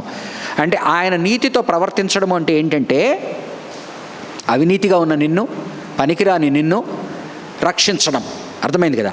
నీతి అను దక్షిణ హస్తముతో, ఇది జస్టిఫికేషన్ టర్మ్స్ అనమాట, రైచియస్నెస్ అనే మాట. అందుకని ఎన్నోసార్లు మనకు కొత్త నిబంధనలు కనపడుతుంది కదా, నీతి అనే వస్త్రము అని. అంటే ఏం చేస్తున్నాడు, ఆయన నీతిని బట్టి నీకు నీతి లేకపోయినా, నువ్వు తప్పిపోయినా తన నీతిని ఉపయోగించి మనకు రక్షణ కలిగించేవాడు. సో ఈ నీతి అని మాట్లాడుతున్న ప్రతిసారి వెనక పక్కన మనకు రక్షణ అనే మాట గుర్తుకొస్తూ ఉండాలి. నీతి అను నా దక్షిణ హస్తముతో నిన్ను ఆదుకొందును. నీ మీద కోపపడిన, ఒకనాడు నీ మీద ఎవరైతే కాలరెగలు వేసుకొని తిరిగారో, ఎవరైతే నిన్ను అనరాని మాటలు ఉన్నారో వారి గురించి, నీ మీద కోపపడిన వారందరూ సిగ్గుపడి విస్మయం పొందుదురు. ఆల్రెడీ ఎవరి మీద చేసినాడు, మిదియానీయులను ఓడగొట్టాడు, అమోరీయులను ఓడగొట్టాడు, బోల్డ్ అంతమంది రాజ్యాలు వీళ్ళకి ఇచ్చాడు. కాబట్టి గతం గుర్తు చేస్తున్నాడు. వాళ్ళు ఒకనాడు వాళ్ళనంతని చేశాను కదా, ఈరోజు నువ్వు ఈ అష్షూరు బబులోను వీళ్ళని చూసి ఏది భయపడుతున్నావో, వీళ్ళు కూడా వాళ్ళలాగే నా చేతుల్లో. నీ మీద కోపపడిన వారందరూ సిగ్గుపడి విస్మయము పొందెదరు. నీతో వాదించు వారు మాయమై నశించి పోవుదురు. నీతో కలహించు వారిని నువ్వు వెతుకుదువు కానీ వారిని కనుగొనలేక, భూతద్దం పెట్టుకొని వెతికినా కూడా వాళ్ళు ఎక్కడ అంటే వాళ్ళ రూపురేఖ, వాళ్ళ పుట్టు పూర్వోత్తరాలుండో, వాళ్ళ నామం అనేది ఇంకా వినబడదు అంటుంటాం కదా. ఒక ఆయన ఉన్నాడు, కొన్ని రోజులు పోయిన తర్వాత ఆ మరపు వచ్చేసి నీకు అసలు అతనా ఉన్నాడు ఒక అతను అనే స్థితికి తెస్తాను. నీతో కలహించు వారిని నీవు వెతుకుదువు కానీ వారిని కనుగొనలేక పోవుదువు. నీతో యుద్ధము చేయి వారు మాయమైపోవుదురు, అభావులవుదురు. సింపుల్, అంటే ఊరు పేరు లేకుండా, అడ్రస్ లేకుండా, అంటే ఇంక మళ్ళీ వాళ్ళ పేరేనో వాళ్ళ చరిత్రలో ఉండరు. చరిత్రకు సంబంధించిన దేవుడినైనా నేను వారిని చరిత్రహీనులుగా చేస్తాను, వారి మాట కూడా ఊసు కూడా ఎత్తదు. ఆనాటి వారి మాట ఏంటో తెలిసిన ఒక దీనిలో దర్యావేష్ ఒక దానిలో మాట్లాడతాడు డేరియస్, నీవనేవాడి ఒకడు ఉన్నావని కూడా లేకుండా నేను చరిత్రలో నుంచి నీ పేరు తీసేస్తాను. అంటే ఏంటి, ఈరోజు ఒకడు ఒక 5 శతాబ్దాల కింద ఉన్నాడు అంటే వాడు చరిత్ర పుటల్లో ఉండాలి కదా. చరిత్ర పుటల్ని కంట్రోల్ చేసేది ఎవరు, ఆనాటి రాజులు, యాజకులు, అంటే ఎవరైతే ఆ కమ్యూనిటీ వాళ్ళు. ఒకడిని కనుక తీసేయాలంటే ఏం చేస్తారు, పేరు లేదనుకోండి, ఈరోజు వాడు బతికున్నా కూడా మనకు తెలియదు. అట్లేమంటున్నా అంటే ఎవరెవరైతే నీకు ఎదురు నిలబడ్డారో వాళ్ళు పేరు కూడా ఉండదు. నీ దేవుడైన 13వ వచనం, నీ దేవుడైన యెహోవానగు నేను భయపడకుము, నేను నీకు సహాయము చేసేదనని చెప్పుచు నీ కుడి చేతిని పట్టుకొనుచున్నాను. మాటతో చెప్తున్నాడు. చిన్నపిల్ల ఇది గుర్తుకొస్తుంది, చేత్తో పట్టుకుంటున్నాడు, రోడ్డు ఎలా దాటిపోవాలని. నువ్వు ఎందుకు భయపడతావు, నీ చేయి నా చేతిలో ఉంది, తీసుకెళ్తా. 14 నుంచి 16 వరకు ఇన్ఫీరియారిటీ కాంప్లెక్స్తో, అర్థమైంది కదా. ఒకనాడేమో హెచ్చించుకున్నారు ఏదేదో కావాలని, ఆఖరికి ఏమైంది, ముక్కుకు తాళ్ళు వేసి చెరలోకి వెళ్ళవలసిన పరిస్థితి వచ్చింది. పురుగు వంటి యాకోబు, చలికాలంలో మన ఇంట్లో ఒక నల్లవి చిన్న వస్తాయి, తిరుగుతూ ఉంటాయి, దాని మీద కాలు వేస్తాం, చిప్పని శబ్దం వస్తుంది కానీ దాన్ని పట్టించుకోం కదా. అలాగేమంటున్నా అంటే ఇజ్రాయేల్ ఏ స్థితికి వచ్చేసిందంటే, మోషే జీవితాన్ని అర్థం చేసుకోండి. మోషే ఏదో సాధించాలని 40 ఏళ్ళలో ఐగుప్తు రాజుతో తగు పెట్టుకునేంత రీతిగా ప్రవర్తిస్తాడు. 40 ఏళ్ళు దీనిలోకి వెళ్తాడు, గొర్రెల కాపరిగా ఉంటాడు. ఆ సమయంలో ఎట్లయిపోతాడు, ఒకనాడేమో భాషా ప్రావీణ్యం కలిగిన వాడు, తన వాళ్ళకు అన్యాయం జరగకూడదని ఆశించిన వాడు, వారి కొరకు నిలబడి పోరాడడానికి సిద్ధపడ్డాడు. కానీ తన శక్తి మీద తను ఆధారపడ్డాడు. 40 ఏళ్ళు అతన్ని దీనిలోకి పంపించాడు. 40 ఏళ్ళ తర్వాత యెహోవా అతన్ని పిలుస్తుంటే ఏమంటున్నాడు, దాంకుంటున్నాడు. ఒకప్పుడేమో యెహోవా పిలవకుండా ఉంటే ఇతనే కలగజేసుకొని దూరుతున్నాడు తగుల్లోకి. 40 ఏళ్ళు అయిన తర్వాత యెహోవా పిలుస్తున్నాడు అతన్ని, ఎక్కడ కనపడట్లా, 100 సాకులు చెప్తున్నాడు. అంటే ఏమైపోయింది, కాంప్లెక్స్ సెట్ అయిపోయింది. అంటే నేను ఇంకేమీ చేయలేను నా జీవితంలో, డిఫీట్, కానీ నా జీవితం అయిపోయింది, నేనేమీ చేయలేను. ఆ ఇన్ఫీరియర్ పురుగు వంటి యాకోబు, స్వల్ప జనమగు ఇజ్రాయేలు. ఎంత పెద్ద జనాంగమా ఇజ్రాయేల్. ఇప్పటికీ ఇజ్రాయేల్ అని మాట్లాడతాం. హోల్ మ్యాప్లో ఎంతది అది. ఆ ప్రజలు ఎంతమంది, మీరు కనుక ఎజ్రా నెహమయా టైంలో వెనక్కి ఎంతమంది వచ్చారో చూస్తే వేళ్ల మీద లెక్క పెట్టచ్చు. వాళ్ళేమో దేశము అది ఇదని మాట్లాడతారు. ఎజ్రా నెహెమయా చదవండి, ఎన్ని పాత్రలు వెనక్కి వచ్చాయి, ఎంతమంది మనుషులు వచ్చారంటే వెతికి చూస్తుంటారు. ఆఖరికి ఏమైపోతుందో తెలిసిన, ఒకనాడు యెరూషలేములో ఉండడానికి యెరూషలేం first district, second district, old city, new city లాగా విస్తరించిపోయిన దాంట్లో నెహెమయా గ్రంథం మీరు చదివారంటే లాట్స్ వేసుకొని యెరూషలేములో ఎవరు ఉండాలనో నిర్ణయించి పల్లెల్లో నుంచి తీసుకొచ్చి యెరూషలేంలో పెట్టారట. నెహెమయా గ్రంథం చదవండి. నెహెమయా గ్రంథంలో ఎక్కడో ఉన్నవారిని లాట్స్ వేసి, అంటే యెరూషలేంలో ఉండమంటున్నారంట ప్రజలు. ఫెసిలిటీస్ లేవు, రబుల్ అంతా. సో హాయిగా పల్లెలో ఉన్నామంటే వీళ్ళు లాట్స్ వేసుకొని నో నో నో నో మీరు 10 మంది. ఒకప్పుడు ఏంటి, మేము ఉంటామంటే, అంటే ఒకరు హెచ్చింపబడినప్పుడు ఉండేటువంటి రీతి, పడిపోయినప్పుడు మనలో వచ్చే ఇన్ఫీరియారిటీ కాంప్లెక్స్ ఏదైతే ఇంక నేనేం డిఫీటిజం, ఇంకేమీ నేను చేయలేను అనే పరిస్థితి. పురుగు వంటి యాకోబు, స్వల్ప జనమగు ఇజ్రాయేలు, భయపడకుడి, నేను నీకు సహాయము చేయుచున్నాను అని యెహోవా సెలవిచ్చుచున్నాడు. నీ విమోచకుడు, ఇందాక నీతిని గురించి మాట్లాడి ఇప్పుడు విమోచకుడు అనే మాట మాట్లాడుతున్నాడు. చాలా గొప్ప మాటలు, దాంట్లోకి ఇప్పుడు మనం వెళ్ళాం. గోయల్, నీ విమోచకుడు ఇజ్రాయేలు పరిశుద్ధ దేవుడే. నేనే దేవుడే అన్నప్పుడు ఏమంటున్నాడు, అవి కావు, నువ్వు అనవసరంగా వాటిని చూస్తున్నావు, అనవసరంగా వాటికి పోతున్నావు, చేసేది నేనే. ఆయుధనమాట. కక్కులు పెట్టబడి, ఇదేమనుకుంటూ ఉంది ఇజ్రాయేలు జనాంగము, పురుగు అనుకుంటూ ఉన్నది. నేను దేనికి పనికిరాను, కాళ్ళ కింద చెప్పు కింద పెడితే నలిగిపోతాను. కానీ నేనేమంటున్నాడు, నువ్వు పురుగు కాదు, నిన్ను ఎలా చేస్తాను, థ్రెషింగ్ స్లెడ్జ్. ఇప్పుడు మనము ఆ యొక్క దున్నడానికి పెడతారు చూడండి, నాగలి ఇలాంటివి, అర్థమైంది కదా. దాని కింద పెడితే, ఇప్పుడు ఆ టిప్పర్లు పోతుంటాయి, టిప్పర్ పోతుంటే నాకు భయం వేస్తుంది పక్కన స్కూటర్లో. వాడేమో చాలా నైపుణ్యంతో తిప్పుతుంటాడు, అది తగిలిందనుకోండి నుజ్జే. సో ఆ టిప్పర్కు ఉంటుంది చూడండి, దాన్ని ఏమంటారు, హ్యాండ్, దాంతో పోలుస్తున్నాడు, థ్రెషింగ్ స్లెడ్జ్ అనమాట. కక్కులు పెట్టబడి, ఆ యొక్క టీత్ ఆలోచించండి, టీత్ నాగలికి ఉండేది, దానికి ఉంటుంది కదా పదునైన ఇవి. కక్కులు పెట్టబడి పదును గల కొత్తదైన నురిపిడి మ్రానుగా, నాగలి వాటికి థ్రెషింగ్ స్లెడ్జ్ అనమాట వర్డ్.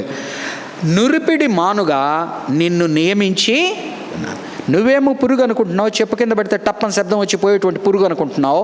కానీ నేను నువ్వు అదే. ఎందుకని, పాపం వలన నాకు దూరమైన వాళ్ళు అయ్యావు. కానీ ఈరోజు నేను నీకు ఇస్తున్న వాగ్దానం ఏంటంటే, నువ్వు ఆ రోజు అలాంటి చిన్నవాడవనే నాకు తెలుసు, ఈరోజు తెలుసు, కానీ నీ పక్కన ఉన్న బలం నేను. కాబట్టి నేను నిన్ను ఎలాగన చేస్తాను, అలాగన థ్రెషింగ్ స్లెడ్జ్ లాగా నురిపిడి మ్రానుగా నిన్ను నియమించి ఉన్నాను. నీవు పర్వతములను నూర్చుదువు, వాటిని పొడి చేయుదువు. పురుగు పర్వతాన్ని ఏం చేయగలదు ఆలోచించండి. సో పురుగు పర్వతంతో పోలుస్తున్నాడు, వాటిని పర్వతంతో పోల్చడమే కదా, వాటిని పిండి చేసేస్తాను. పొడి చేయుదువు, కొండలను పొట్టువలే చేయుదువు. అంటే మైన్యూట్ నుంచి మైక్రో నుంచి మ్యాక్రో మాట్లాడుతున్నాడు. కొండలను పొట్టువలే చేయుదువు, నీ వాటిని గాలించగా గాలి వాటిని కొనిపోవును, సుడిగాలి వాటిని చెదరగొట్టును. ఉత్త గాలికి ఎట్లాంటి సుడిగాలి అంటే ఏమంటున్నా అంటే, ఇది నీ శక్తితో అయ్యేది కాదు. గాలి సుడిగాలి మాట్లాడినప్పుడు ఎవరు అవి, నువ్వు గాలిని తేగలవా? గాలిని ఓన్లీ విండ్ మిల్ పెట్టి నువ్వు ఎనర్జీ లాక్కోగలవు, గాలిని నువ్వు తేగలవా? గాలిని తేవాలంటే నువ్వు ఫ్యాన్ పెట్టాలంటే కరెంట్ చేయాలి, అన్నీ దేవుడిచ్చిన వాటిలోంచే రావాలి. మళ్ళా సుడిగాలి వాటిని చెదరగొట్టును, అంటే నీ దగ్గర ఉన్నది డివైన్ ఇన్స్ట్రుమెంట్స్గా నేను నీకు ఇస్తాను, నేను చేస్తాను.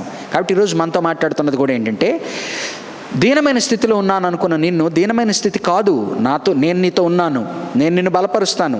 ఆ నాగలిలాగా, ఆ యొక్క ఇనుము దీనిలాగా చేస్తాను, టిప్పర్లాగా చేస్తాను. పెద్ద పెద్ద పర్వతాలను పిండి చేసేస్తావు. ఇవన్నీ ఎలా జరుగుతుంది, ఆ పిండి కొట్టుకుపోతుంది. ఎలా జరుగుతుంది, నేను వెనకున్నాను గనక, గాలిగా సుడిగాలిగా. నీవు యెహోవాని బట్టి సంతోషించుదువు, ఇజ్రాయేలు పరిశుద్ధ దేవుని బట్టి అతిశయపడుదువు. సంతోషించుదు, రిజాయిసింగ్. అతిశయపడదు అనే దగ్గర హీబ్రూలో కామెంటరీస్లో సింగింగ్ ప్రైజెస్ అంటే స్తుతులు తెలియజేయడం, అంటే ఆనందించడము. స్తుతి ఎప్పుడు పాడతాము, పిల్లలు ఎప్పుడు చప్పట్లు కొట్టుకుంటూ ఆనందంగా ఉంటారు. ఆనందించి స్తుతిగానం, ఏదో పాడాలంటే పాడడం కాదు, ఆనందంతో వచ్చే స్తుతిగానాలు. 17 నుంచి 20 వచనం వరకు ఏ విధముగా వారికి సమకూర్పు చేస్తాడు ఆయన. దీన దరిద్రులు నీళ్లు వెదుకుచున్నారు. ఎందుకని నీళ్లు అనే మాట మనం మాట్లాడినప్పుడు, ఇప్పుడంటే కొద్దిగా ఏ ప్రాజెక్ట్స్ వచ్చినాయి, తెలంగాణలో నీళ్లు ఉన్నాయి. ఒకప్పుడు మేము ఆంధ్ర పక్కన రాయలసీమలాగా అట్లా మాట్లాడేవాళ్ళం. అంటే ఎందుకని, నీళ్లు లేక అక్కడ వేరేగా ఉంటుంది బీడు. ఈయనేమంటున్నాడు, అట్లాగనే ఇజ్రాయేలీ జనాంగానికి అది డెజర్ట్ ప్లేస్ కదా, నీరు నీడ చాలా ఇంపార్టెంట్. నీరు నీడ. ఇక్కడ ఏమంటున్నా అంటే వీళ్ళకి ఆ నీరును నీడను రెండుటిని నేను ఇస్తాను అంటున్నాడు. ఎక్కడైతే నీరు లేవో అక్కడ నీరు కలగజేస్తాను. ఎక్కడైతే నీడ లేక, వాళ్ళ తెలుసు కదా మీకు, వాళ్ళ డెజర్ట్ ఇది ఎట్టు ఉంటుందో, ఇప్పటికే దుబాయ్ చూపి, అక్కడ నేను మీకు షేడ్ నీడ ఇస్తాను. దీన దరిద్రులు నీళ్లు వెదుకుచున్నారు, నీళ్లు దొరకక వారి నాలుక దప్పి చేత ఎండిపోవచ్చు నున్నది. యెహోవా అను నేను వారికి ఉత్తరం ఇచ్చేదను, ఇజ్రాయేలు దేవుడనైన నేను వారిని విడనాడను. జనులు చూచి యెహోవా హస్తము ఈ కార్యము చేసెననియు, అంటే నేను ఇప్పుడు చేయబోయేటువంటి అద్భుతాలు ఎలాంటివంటే, ప్రతి ఒక్కరు కూడా, ఈరోజు మన ఇజ్రాయెల్ గురించి ఏం మాట్లాడతాము, వాళ్ళ అగ్రికల్చర్ అబ్బా, అంటే ఈరోజు వాళ్ళు ఈరోజు దేవుని యందు ఉన్నారా లేదా అన్నది కాదు, ఎగ్జాంపుల్గా చెప్తున్నాను. మనం ఏమంటున్నాము, మిలిటరీ అంటే వాళ్ళ నుంచి నేర్చుకోవాలా, అగ్రికల్చర్ అంటే వాళ్ళని, ఇవన్నీ మాట్లాడుతున్నాం. దాని వెనక దేవుడు ఏం మాట్లాడుతున్నాడు, వాళ్ళ వెనక ఎవడో ఉన్నాడో చూడండి అయ్యా. వాళ్ళు ఒకనాడు ఏంటి, నగ్నంగా బట్టలు లేకుండా వాళ్ళని చెరలోకి ప్రజలు తీసుకుపోయారు. అంటే ఆ వరల్డ్ వార్ హోలోకాస్ట్ అప్పుడు. ఈరోజు వాళ్ళ టెక్నాలజీ కానీ వాళ్ళ ఆశీర్వాదం చూసినప్పుడు ఏం గుర్తు చేసుకోమంటున్నా అంటే, వాళ్ళ వెనకున్న దేవుణ్ణి గుర్తు చేసుకోయా. ఎంతసేపటికి వాళ్ళ వెనకున్న ఆలయం కాదు, ఆలయం తీసేస్తాను పోతుంది. వాళ్ళు నా యందుంటేనే ఏదైనా. కాబట్టి వాళ్ళని చూసినప్పుడల్లా వాళ్ళ వెనక ఉన్న నన్ను చూడు. జనులు చూచి యెహోవా హస్తము ఈ కార్యము చేసెననియు, ఇజ్రాయేలు పరిశుద్ధ దేవుడు దీనిని కలుగజేసెననియు తెలుసుకొని నమస్కరించి స్పష్టముగా గ్రహించున్నట్లు, చూడంగానే ఇది మానవ మాత్రుడికి అయ్యేది కాదు, దీని వెనక దేవుడున్నాడు. మన జీవితాల్లో ఎన్నిసార్లు మన వలన జరగనివి ఆయన చేసినప్పుడు ఇది దేవుడే చేశాడు అంతే. తెలుసుకొని మనస్కరించి స్పష్టముగా గ్రహించున్నట్లు ఏమేమి చేస్తానంటున్నాడు, చెట్లు లేని మెట్టల మీద నేను నదులను పారజేసదును. ఆ మెట్టల మీద నదులు ఉండవు, మనకు తెలిసిందే కదా, మెట్టల మీద నదులు ఉండవు. అంటే ఏం చేస్తున్నాడు, లేనివి క్రియేట్ చేస్తున్నాడు. అంటే లోకంలో ఏ విధంగా అయితే జరగవో, లోయల మధ్యన ఊటలను ఉబక చేసేదను, ఊటలను మల్టిప్లికేషన్ ఉన్న వాటిని ఆయన బ్రెడ్ని వైన్ని చేసినప్పుడు ఏం చేస్తున్నాడు, ఈజ్ మల్టిప్లయింగ్ బ్రెడ్ ఫిష్.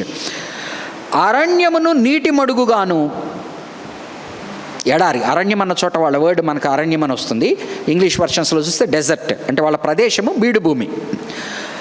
ఎండిన నేలను నీటి బుగ్గలుగా చేసేదను. కాబట్టి మీరు ఏ నీటి కొరకైతే తరస్తారో ఆ నీరు లోటు లేకుండా నేను మీకు ఇస్తాను. నేను అరణ్యములో దేవదారు వృక్షమును, తుమ్మ చెట్లను, గొంజి చెట్లను, తైల వృక్షమును నాటించెదను. అడవిలో తమలా వృక్షములను, సరళ వృక్షములను, నేరేడి వృక్షములను నాటేదను. ఏ 6-7 వృక్షాల పేర్లు ఇచ్చాయి, ఫలాలు ఇచ్చే వృక్షాలు కావు. కానీ మర్రి చెట్టు అంటాం చూడండి, ఫలం ఇవ్వదు, దాని కింద నీడ ఉంటుంది. సో ఇవన్నీ కూడా ఫలాలు ఇచ్చే చెట్లు కాదు, కాబట్టి నీడ గురించి మాట్లాడుతున్నాడు. సో ఇజ్రాయేలీ జనాంగము ఏ నీరు కొరకు నీడ కొరకు అందుకనే కదా మేఘస్తంభం అంటే ఏంటి, వాళ్ళు ఎడారి ప్రయాణంలో వాళ్ళకి కావాల్సింది ఏంటో నీళ్ళ కొరకే కదా తగులన్నీ. మేఘస్తంభంలాగా ఉండడం అంటే ఏంటి, వారికి దీనికి ఎండకి నీడ ఇచ్చేవాడు, రాత్రి వెలుగు ఇచ్చేవాడు. ఓకే, నేరేడి వృక్షములు నాటేదను. సో ఇవన్నీ ఏం చెప్తున్నా అంటే, నీకు ఏదైతే లేదనుకుంటున్నావో ప్రావిజన్స్, నీరు నీడ ఇవన్నీ కూడా నేను ఇస్తాను. కాబట్టి నేను దేవుడని నువ్వు అర్థం చేసుకుంటావు. 21 నుంచి 29 వరకు ఈ అన్యులతో సవాలు చేస్తున్నాడు అనమాట. ఆ దేవతల్ని, వారి దేవతలను సవాలు చేస్తూ ఉన్నాడు. నీ రుజువు చూపించుడని యాకోబు రాజు చెప్పుచున్నాడు. వాళ్ళు ఏమంటున్నారు, మీకు ఆ జడ్జెస్లోనూ న్యాయాధిపతుల్లో చూస్తే, అయ్యా వాళ్ళ దేవుడు మెట్టల దేవుడు అయ్యా, కొండల మీద ఆయన పోరాడలేడు, చారియట్స్, ఫిలిస్తీన్లకి ఆయన పల్లాల మీద చేస్తాడు కానీ పైన ఉండడు అంటాడు. కాబట్టి నేనేమంటున్నా అంటే అప్పుడు వాళ్ళకి ఏం చెప్తాడు, నేను పల్లాల దేవుణ్ణి మాత్రమే కాక ఎత్తుల దేవుణ్ణి కూడా అని చూపించడానికి అంటాడు కదా. వాక్య భాగాలు నేను ఇప్పుడు డైరెక్ట్గా చూపించలేను. అలాగని ఇక్కడ ఏమంటున్నా అంటే నీ రుజువు చూపించడని యాకోబు రాజు చెప్పుచున్నాడు. వాళ్ళందరూ యాకోబు దేవతను ఏమంటారు? ఇప్పుడు అషూరు వీళ్ళని ఎలా అవమానించాడు? పలానా రాజ్యపు దేవతను నేను ఓడగొట్టాను, నువ్వే పాటి అంటే లోకల్ దేవతగా ఇతను మాట్లాడారు. ఇతను ఏమంటున్నా అంటే ఈ లోకల్ దేవత ఈరోజు మీతో ఏం మాట్లాడుతుందంటే యాకోబు రాజు చెప్పుచున్నాడు. అంటే యాకోబు రాజు అన్న అంటే రాజాది రాజు అంటే ఆయన సర్వదీనికి. ఇప్పుడు ఏం మాట్లాడు యాకోబు రాజు అంటే వాళ్ళు ఏమంటున్నారు చుట్టుపక్కల వాళ్ళు, ఇజ్రాయేల్ దేవుడు దేవత, గృహదేవతలాగా. నీ రుజువు చూపించుడని యాకోబు రాజు చెప్పుచున్నాడు. జరగబో వాటిని విశదపరిచి మా ఎదుట తెలియజెప్పుడి, పూర్వమైన వాటిని విశదపరచుడి. ఈయనేమడుగుతున్నా అంటే ఏదో ఒకటి చేసి చూపించండి, ఏదో ఒక ప్రవచనం ఇవ్వండి. ఏలియా ఏ విధంగా అయితే వాళ్ళతో మీ దేవుడు గొప్పనా మా దేవుడు గొప్పనా అన్నప్పుడు పోటీ పెట్టేదేంటి, ఆ యొక్క బలిని నిప్పొచ్చి పడాలని. అట్నే ఈయనేమంటున్నా అంటే ఇప్పుడు ఏదో ఒకటి చేసి చూపించండి. ఇప్పుడు నువ్వు బతికుంటే అంటాం చూడండి మనం, వాడు బతికున్నాడా లేదా అని చెప్పి వాడిని ఇక్కడ కొడతారు, రిఫ్లెక్సెస్. వాడు కదిపితే లోపల బతికున్నట్టు. అట్లా వీళ్ళని ఏమంటున్నా అంటే ఈ దేవతలు మీరు అంటున్నారు కదా అన్యులతో మాట్లాడుతూ, ఏదో ఒకటి చేయండి, నువ్వు ఉన్నావని ఏదో ఒకటి నాకు చేసి చూపించు. పూర్వమైన వాటిని విశదపరచుడి. గతంలో జరిగినవి మీ హ్యాండ్ ఏమన్నా ఉందా అని చెప్పండి, చూపించండి. పోనీ గతంలో జరిగిన వాటిని మీరు ఏమైనా ఇంటర్ప్రిట్ చేయగలరా? మీ వాళ్ళు చేశారని మీ దేవతలు. మేము ఆలోచించి వాటి ఫలమును తెలుసుకొనున్నట్లు వాటిని మాకు తెలియజెప్పుడి. లేని ఎడల ఓకే, పాత వాటి విషయం ఇంటర్ప్రిటేషన్ వద్దు, రేపేం జరగబోతుందో ఒక సూచన ఏదన్నా ఇవ్వండి. లేని ఎడల రాగల వాటిని మాకు తెలియజెప్పుడి. ఇక మీదట రాబోవు సంగతులను తెలియజెప్పుడి. అప్పుడు మీరు దేవతలని మేము ఒప్పుకొందుము, మేము ఒకరినొకరము సాటి చేసుకుని కనుగొన్నట్లు మేలైనను కీడైనను. ఫిలిస్తీన్లు ఆ యొక్క డాగోను విగ్రహం దగ్గర ఇది ఆ మందసాన్ని పంపించేటప్పుడు ఏమంటారు, అసలు నిజంగా ఈ దేవుని వలన జరిగిందా లేదా మనం తెలుసుకోవాలంటే దాన్ని పంపిద్దాం. పంపించి అది కనుక బెత్షెమెషు ఇంకోవైపు వెళ్ళిందనుకో దేవుడు ఉన్నట్టు, అట్లా అర్థమైంది కదా. అంటే వీళ్ళకి ఏదో ఒకటి ఏదో ఒకటి చేసి చూపించండి అయ్యా. ఈ మందసం ఉన్న దేవుడు ఎలాగో చూపిస్తాడు దాగోను దేవతని? మందసం లోపల పెట్టంగానే దాగోను వాళ్ళు నిలబెడతారు ఒకరోజు లేచి, పక్క రోజు చూసేటప్పటికి అంటే ఏంటి, ఏదో ఒకటి చేసి చూపించడం. అంటే విగ్రహమా నిజమైన దేవుడా, ఏదో ఒక సూచన కావాలి కదా. 24వ వచనం, ఏదో ఒకటి చేయండి అంటే బహుశా వాళ్ళు ఏం చేసినట్టు కనపడట్లేదు, సైలెన్స్. కాబట్టి ఏమంటున్నా అంటే మీరు మాయా సంతానము, మీ కార్యము శూన్యము, మిమ్మల్ని కోరుకుని వారు హేయులు. దేవతలనేమో శూన్యం అంటున్నాడు, దాని వెనకబడేటువంటి వారిని హేయులు అంటున్నాడు. 25వ వచనం నుంచి తనకే స్టేట్ చేసుకుంటున్నాడు, నేనేం చేయబోతున్నానంటే అని. ఉత్తర దిక్కు నుండి నేను రేపుచున్నాను అనగా తూర్పు దిక్కును లేచేటువంటి కోరేషి ఉత్తరం నుంచి రావాలి వీళ్ళ దగ్గరికి. ఎందుకంటే దక్షిణం వైపున సముద్రం ఉంటుంది, అందుకని ఎవరైనా ఉత్తరం నుంచి రావాలి. ఉత్తర దిక్కు నుండి నేను రేపుచున్నాను, నా నామమున ప్రార్థించు వాడొకడు సూర్యోదయము దిక్కు నుండి వచ్చుచున్నాడు. నామమున ప్రార్థించువాడు అంటే ఇతనితో ఒప్పుకున్నాడు అని కాదు కొరేషు, కానీ కొరేషు దేవునికి అనుకూలమైన పనులు చేశాడు. ఇజ్రాయేలీ ప్రజలకు అనుకూలమైనది చేశాడు. నా నామమున ప్రార్థించు వాడొకడు సూర్యోదయ దిక్కు నుండి వచ్చుచున్నాడు, ఒకడు బురద త్రొక్కున్నట్లు కుమ్మరి మన్ను తొక్కున్నట్లు అతడు ఆ సైన్యాధిపతులని, అదే ఇందాక 1-7 వచనాలు ఏవి చెప్పాడో మళ్ళీ వాటిని రిపీట్ చేస్తున్నాడు. మేము ఒప్పుకొనున్నట్లు జరిగిన దానిని ఆది నుండి తెలియజెప్పిన వాడు ఎవడు? అంటే గతంలో వాటిని జరిగింది ఈ విధంగా జరిగిందని ఎక్స్ప్లెయిన్ చేయగలిగిన వాడు, భవిష్యత్తులో ఏది జరగబోతుందో చెప్తున్నాను గనక నేనే దేవుణ్ణి అనేటువంటి చాటింపు. ఆ వాదము న్యాయమని మేము అనునట్లు పూర్వకాలమున దానిని తెలియజెప్పిన వాడు ఎవడు? నేనే. మీ మాటలు వినువాడెవడనో లేడు. దేవతలు కానీ ఆ దేవతలు పూజించి. 27 ఆలకించుడి అవియే అని మొదట సియోనుతో చెప్పిన వాడను నేనే. యెరూషలేమునకు వర్తమానము ప్రకటింపునొకని నేనే పంపితిని. నేను చూడగా ఎవడునూ లేకపోయాను, నేను వారిని ప్రశ్న వేయగా ప్రత్యుత్తరమియ్యగల ఆలోచనకర్త ఎవడనూ లేకపోయాను. నేను అడిగే ప్రశ్నలకి ఏది కూడా యోబునేమంటాడు? యోబు దేవుని బిడ్డ, కానీ ఏమంటుంటాడు, తనకి ఇక్కడ జరిగే విషయాలు కొన్ని అర్థం కాక నేను దేవుడు కనపడితే అది అడుగుతాను ఇది అడుగుతాను అంటాడు. ఆఖరికి దేవుడు ఏం చేస్తాడు, వచ్చి అతన్ని ప్రశ్నలు అడుగుతాడు. క్వశ్చన్స్ దాన్ని ఏమంటారు, ప్రశ్నల వర్షం కురిపిస్తాడు. వర్షం కురిపించేటప్పటికి ఏమంటాడు, అయ్యా నేనేమీ మాట్లాడు. అలాగనే ఏమన్నా, నేను ఇన్ని ప్రశ్నలు వేస్తున్నాను, నాకేం జవాబు రావట్లేదు, నేను ప్రశ్న వేస్తున్నాను, నా దానికి నేను జవాబు చెప్తున్నాను కనుక నేనే దేవుడు. ఆలకించుడి అవియే అని మొదట సియోనుతో చెప్పిన వాడను నేనే, యెరూషలేమునకు వర్తమానము ప్రకటింపునొకని నేనే పంపితిని. నేను చూడగా ఎవడునూ లేక పోయెను, నేను వారిని ప్రశ్న వేయగా ప్రత్యుత్తరమీయగల ఆలోచనకర్త ఎవడునూ లేకపోయెను. ఎందుకనగా 29, వారందరూ మాయా స్వరూపులు, వారి క్రియలు మాయ, వారి పోత విగ్రహములు శూన్యములు, అవి వట్టివై ఉన్నవి. సో ఇక్కడ ఏం జరుగుతుందో అర్థం చేసుకోండి. Wonderful passage. ఒకటి, తను తాను సృష్టికర్తగా చెప్తున్నాడు. సృష్టించిన నేను, నాకు అన్ని లోకాలు అంత ఉండంగా, మానవ లోకంలోనే ఎంతోమంది ఉండంగా, మానవాళిలో మిమ్మల్ని ఎన్నుకొని నేను మీ పట్ల చేస్తూ ఉన్నదాన్ని మీరు అర్థం చేసుకోకపోగా వేరే వాటిని చూసి మైమర్చిపోతున్నారు కనుక విగ్రహాలని. ఇజ్రాయెల్తో మాట్లాడుతున్నాడు. కాబట్టి ఈరోజు నువ్వు దిగజారిపోయి నేను నీతో లేను అని భయపడద్దు, కానీ నువ్వు ఎవరిని ఆశ్రయించాలని చూసావో వాటి పరిస్థితి ఏంటో చూడు. కాబట్టి వాటి వెనక నువ్వు ఎప్పుడూ వెళ్ళకు అనేటువంటి మెసేజ్ పాస్ చేస్తున్నాడు. దీనికంతా కారణం ఏంటంటే, చరిత్రలో చూడు, నీ చరిత్రలో నీ గతంలో నీ కొరకు ఎన్ని చేశానో చూడు. నువ్వు నా నుంచి తప్పిపోబట్టి కదా ఇవన్నీ నీకు విపత్తు సంభవించింది. దానికి తగ్గ పనిష్మెంట్ నీకు ఇచ్చాను, అయిపోయింది ఆ పనిష్మెంట్ కాలం. ఇప్పుడు నువ్వు నేను చెప్పినట్టు నాతో ఉండు, నా సేవకుడిగా పనిచేయి, నేను నీ కొరకు గొప్ప ప్రణాళిక పెట్టి ఉన్నాను. ప్రార్థన చేసుకో. అందరూ లేచి నిలబడినట్లయితే ప్రార్థనతో ముగించుకుందాం. పరిశుద్ధమైన దేవానైనా, నీ కృప కలిగిన హస్తాలకు బైబిల్ స్టడీని భద్రపరచుకుంటూ నీ ఆత్మ ద్వారానైనా మాకు విషయాలు అర్థమయ్యేలా చేసి మమ్మల్ని ఆలరించినందుకు కృతజ్ఞతలు. కూడి వచ్చిన వారిని అందరినీ నీ దీవెనలతో పంపమని యేసు నామమున వేడుకుంటున్నాను తండ్రి, ఆమేన్. పరలోకమందున్న మా తండ్రి, నీ నామము పరిశుద్ధపరచబడునుగాక, నీ రాజ్యము మాకు వచ్చునుగాక, నీ చిత్తము పరలోకమందు నెరవేరినట్లు భూమి మీదనూ నెరవేరునుగాక. మాకు కావలసిన ఆహారమును నేడు మాకు దయచేయము. మా రుణస్థుల్ని మేము క్షమించిన ప్రకారం మీరు మా రుణములను క్షమించుము. మమ్మల్ని శోధనలోకి తేక కీడు నుంచి తప్పించుము. ఎందుకంటే రాజ్యము, బలము, మహిమ నిరంతరము నీవయ్యున్నావు తండ్రి, ఆమేన్.